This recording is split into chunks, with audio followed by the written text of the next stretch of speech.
வணக்கம் நண்பர்களே. நம்மளுடைய காலையில் இருந்துச்சு ஒரு கிஸ்ஸாலே தான் இருந்தோம் ரொம்ப நேரம். அதான் இப்படிலாம் எடுத்துருக்கேன் வீடியோ கொளாரா அப்படி நம்ம மஜாவான கருக்காப்பியை போட்டுட்டு நீங்கள் என்ன கதைனா இன்னைக்கு நம்ம பெருசாக எதுவுமே நடக்கலை நாளில் நடந்து மட்டும்தான் வீடியோ எடுத்திருக்கேன். நம்மளை வேறு என்ன பண்ணுறதுனே தெரியல.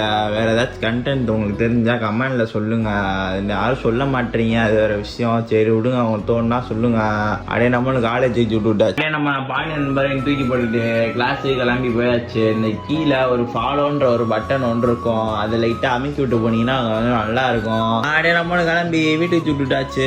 போகிறோம் இல்லை இவர் யாருன்னு பார்த்தீங்கன்னா அவர் தான் நம்ம தேர்ட் இயர் நண்பர். வீடியோலாம் போட வேணான்னு சொன்னார், நான் போட்டுட்டேன். அவர் பார்த்தாருன்னா மன்னித்து கொள்ளுங்கள். அப்படியே மதியம் நல்லா சாப்பிட்டுட்டு மாடாமல் தூங்கிட்டு இருந்தேன், சரியான தூக்கம். அப்புறம் பார்த்தா எங்கள் அம்மா 5:30 போல் உசுப்பி விட்டு போய் ரைஸ் மில் வரைக்கும் போயிட்டு வாடா அரைச்சிட்டு வாடான்னாங்க. அப்படியே அரைக்க வேண்டியெல்லாம் அரைச்சிட்டு அப்படியே பக்கா கிளம்பி நானும் நம்ம ஊழி நண்பர் ஜிம்முக்கு வந்தோம். இன்னைக்கு பார்த்தீங்கன்னா நம்ம பாண்ட நண்பர் கட்டையை போட்டார் ஜிம்முக்கு. வாரத்தில் 2 நாளாச்சும் கட்டையை போட்டுறேன். அவன் என்ன காரணம்னே தெரிய மாட்டேங்குது. அப்படியே நம்ம இன்னைக்கு என்ன ஒர்க் அவுட்னு பார்த்தீங்கன்னா இன்னைக்கு பேக் ஒர்க் அவுட்டு தான். அதனால ஒரு 2-3 வேரியேஷன் நம்ம வாத்தியார்கிட்ட கேட்டு புதுசாக போட்டோம். அதெல்லாம் அப்படியே மானமாக போட்டுட்டு அப்படியே நம்மளோட ஜிம்மில் இருந்து கிளம்பி நம்ம ஊழி நண்பர் வா வெளியே போயிட்டு வரோன்னு கூப்பிட்டாப்புல. அவரோட பக்கா வெளியெல்லாம் போயிட்டு பார்த்தீங்கன்னா வித்தையில கட்டுறான். அப்படியே நம்மள வீட்டுக்கு விட்டுட்டாச்சு. இதோட வீடியோ முடிச்சுக்கிறேன். வீடியோ பார்த்ததுக்கு நன்றி.